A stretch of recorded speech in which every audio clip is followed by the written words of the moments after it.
furieux, voilà, qui n'arrête jamais d'avancer et qui va à fond. Et en face de lui, une mobilette qui elle aussi avance toujours et qui est sur le mode indestructible. C'est incroyable, incroyable. Oui, de toute façon, hein, sur le papier, on le sait, c'est un vrai combat exceptionnel. Et c'est parti tout de suite. Oui, ça, voilà. on s'en doutait bien. Alors, ce qui est toujours drôle, c'est à partir du moment où Antonin Bobot commence à mettre le son par-dessus l'image, hein, et par-dessus le geste. Low kick, on a vu la gauche, encore low kick pour empêcher Yacine Chtatou de frapper. Yacine toujours très décontracté, hein, c'est sa façon de boxer. Il est assez incroyable ce garçon depuis qu'on l'a découvert. Il est décomplexé. Non, mais c'est incroyable. Oh là là là là, les séries. Et tout ça très détendu. Il ne mange pas d'énergie inutilement, Yacine Chtatou, c'est ça qui est très intéressant. Antonin Bobot qui travaille bien. Oh, le crochet du gauche de Chtatou. Ouais, c'est la preuve qu'Antonin Bobot s'est encaissé, hein, Jean-Paul. Oui. Et qui remise bien aussi. Oh là là là là là là. C'est bien, c'est bien. Chtatou, il va falloir qu'il bloque un peu quand même en bas, hein, parce que Antonin sait frapper en low kick et il ne se prive pas d'arroser la ligne.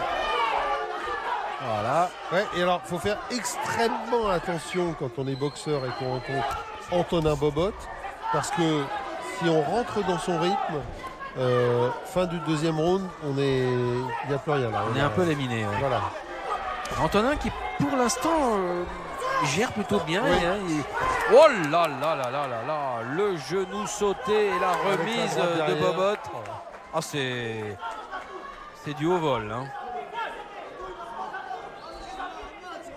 Là, on navigue on vous le disait, on voulait voir ce combat.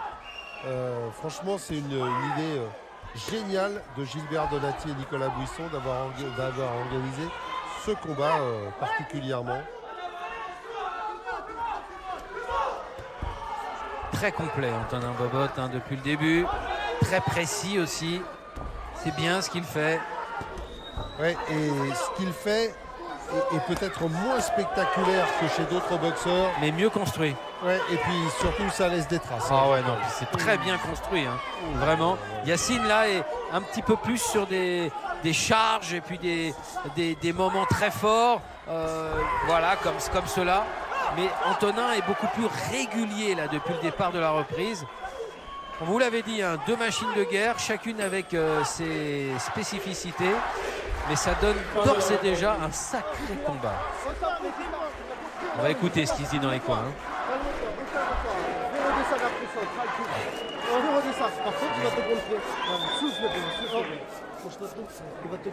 T'es mort déjà avec la préparation qu'on a fait. Vous avez entendu dans le coin de... T'as rien à perdre. T'es en train de lui passer toutes les frappes sur le pas. Et c'est quoi? Non, écoute, il y a pas... C'est quoi? On s'en fout. Mais on va pas chercher un problème. Je te demande.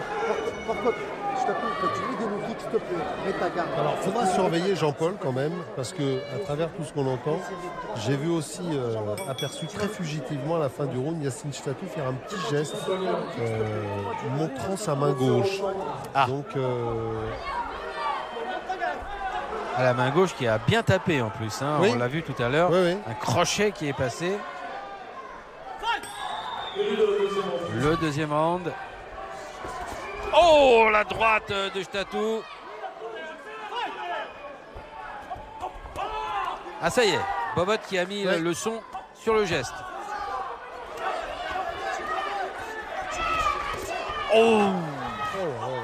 Les sorties à mi-distance, elles sont redoutables. Ils ont tous les deux une sacrée vista. Un très très bon coup d'œil. Rien ne leur échappe. Ça glisse un peu.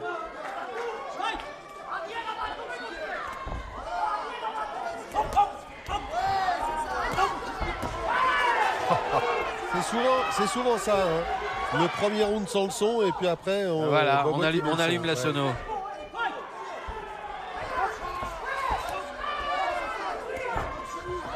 Non. Problème de distance là pour Yacine. On reste dans cette impression de très grandes facultés d'organisation de la part d'Antonin Bobot.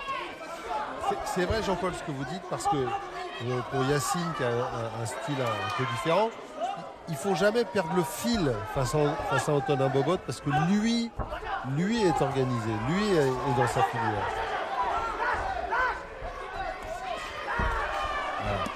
Alors des très très belles techniques de la part de Yacine Chtatou, des opportunités qu'il arrive à saisir, mais c'est pas le même rythme, c'est pas le même rendu.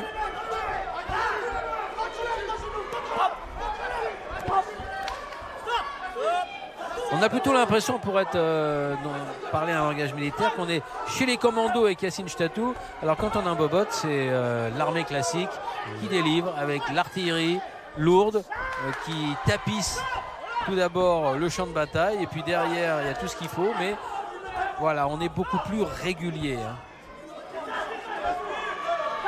Je suis inquiet un peu pour les regards de Yacine à son coin. Regardez, vous avez vu encore un petit coup d'œil à son coin. On a l'impression qu'il ne se sert plus du tout de ses mains comme il le faisait pendant la première reprise. Alors effectivement, Philippe, vous avez parlé de sa main gauche tout à l'heure. Est-ce qu'il y aurait un souci? Est-ce qu'il y aurait une blessure? Peut-être, c'est qu'avec le gant, on ne voit pas bien 30 secondes. Et puis surtout, Jean-Paul, il a la bouche ouverte. Il n'a pas l'air bien, Yacine. Non, il part de très loin à chaque fois, il s'expose.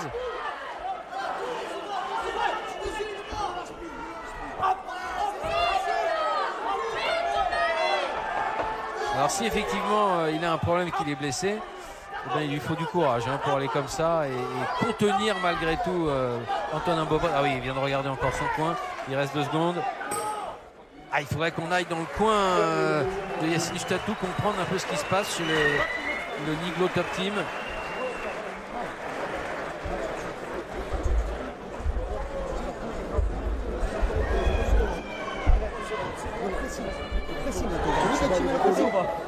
Côté ou pas? Tu déplaces le côté ou pas? Ouais, bien sûr, bien sûr. Tu rentres. Avec ton anglais, son combat, il shoot. Le style d'Antonin Bobot, c'est incroyable. Ça vient de partout. Il se désaxe, il bouge. Et je suis très étonné, Jean-Paul, parce que c'est vrai que d'habitude, Antonin Bobot, on le voit débiter vraiment comme une huilette. Il est là, des petits coups tout le temps. Alors que là, face à Yacine Chtatou, il a modifié un peu son style. C'est moins sur le débit, c'est moins continu. C'est plus sur le rythme. Vraiment, ce qu'il fait est assez impressionnant. Et j'ai un peu peur pour Yacine, pas pour lui, mais par le rythme, par la fatigue. On a eu l'impression de le voir déjà très fatigué. Si en plus il est handicapé de la main gauche. Écoutez, pour l'instant il utilise sa main, donc il n'y a rien à dire. Le médecin n'est pas venu, on n'a pas demandé dans le coin d'en parler. Donc là, de tout ce qu'on peut voir, c'est que Yacine Chtatou est en essaye. Oui, et puis qu'il a toutes ses facultés, quoi. Voilà. On n'en sait pas plus de toute façon. Le backfist dans le vide. Il fallait pas le prendre celui-là. Ah non, c'est lui le premier et c'est lui le dernier aussi, Antonin Bobot, sur les enchaînements.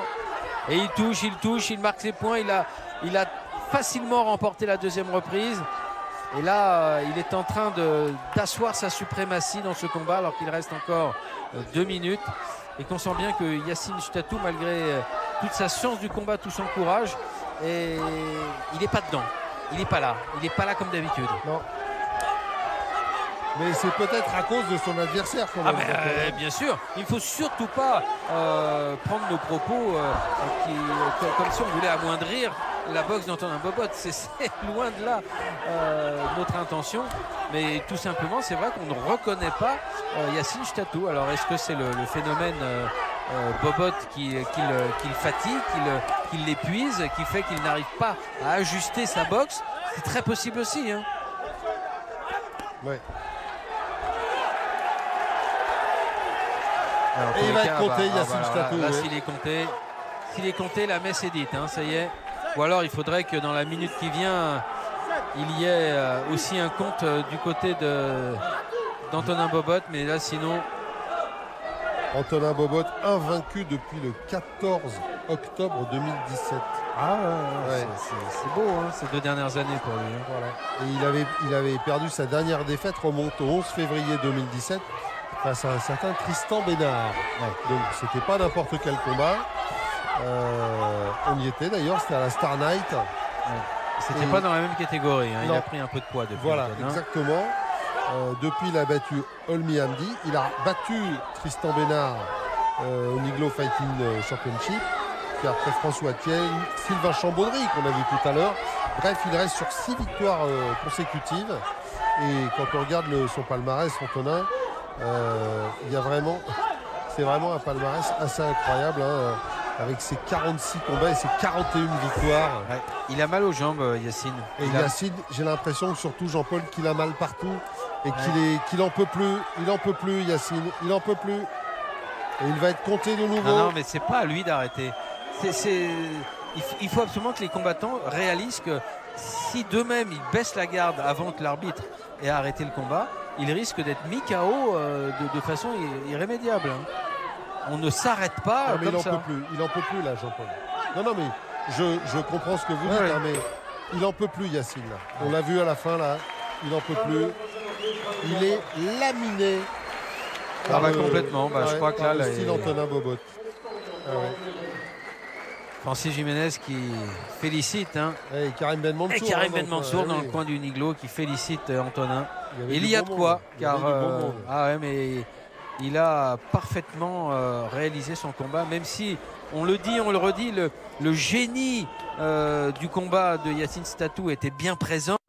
Cela n'a pas suffi. Non. Quelque part, il a été trop souvent désamorcé par cette formidable cadence imprimée par Antonin. Les derniers moments.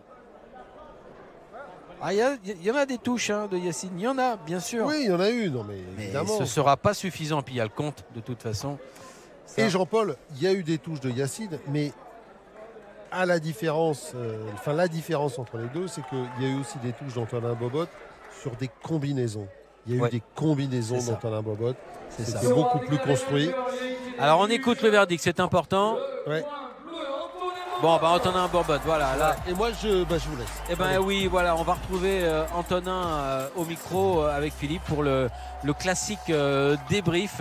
Et puis on félicite encore une fois Yacine Statou qui nous a amené Antonin Bobot jusqu'au fait de sa boxe. On le retrouve avec Philippe.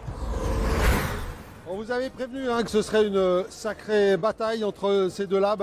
Ça l'a été. Antonin, pour revenir sur le combat, j'allais vous dire, on a eu l'impression que pendant le premier round, vous avez un peu laissé passer l'orage, mais j'allais vous dire, c'est pas un orage, c'était la tempête.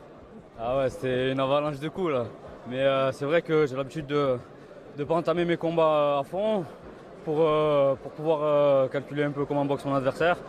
Et encore plus avec Yacine Statou parce qu'il est imprévisible. Il a des très bons coups qui surprennent, notamment avec ses genoux à la tête. Et heureusement que j'ai pas débité un max parce qu'il a des très bons genoux. Ouais. Bon, alors on a retrouvé le Bobot sur la fin du troisième round là où ça a recommencé à débiter. Et puis surtout, gros travail au niveau de l'abdomen. Hein. Ouais, j'ai essayé d'accentuer mon travail en essayant de me rapprocher d'abord avec des séries à mi-distance. Puis une fois que j'étais à bonne distance pour travailler au corps, je remontais des uppercuts à la tête et des crochets au foie. Et quelques genoux aussi qui sont passés au corps. Donc voilà, le travail a payé. Il était dangereux. Hein. Très dangereux, c'est pour ça que je ne me suis pas précipité, mais je m'attendais à un très bon adversaire comme ça et je ne suis pas déçu. Vraiment, il était très bien préparé et il était très, très précis et très puissant avec ses genoux. Ouais. J'ai envie de vous dire, ça fait un petit moment qu'on ne vous avait pas vu dans Fight. C'est une sacrée belle rentrée. Hein. Ouais, ça fait longtemps qu'on ne m'avait pas vu à Fight Info. Bon, après, j'ai boxé en Corse en janvier dernier, mais sinon, c'est vrai que ça faisait pas mal de temps. Ouais. Bon, en tout cas, bravo. Merci beaucoup, merci à tout le monde, merci à Canal, merci au public, merci à Gilbert Donati et Nicolas Buisson pour leur énième invitation. Et voilà, je remercie tout le monde.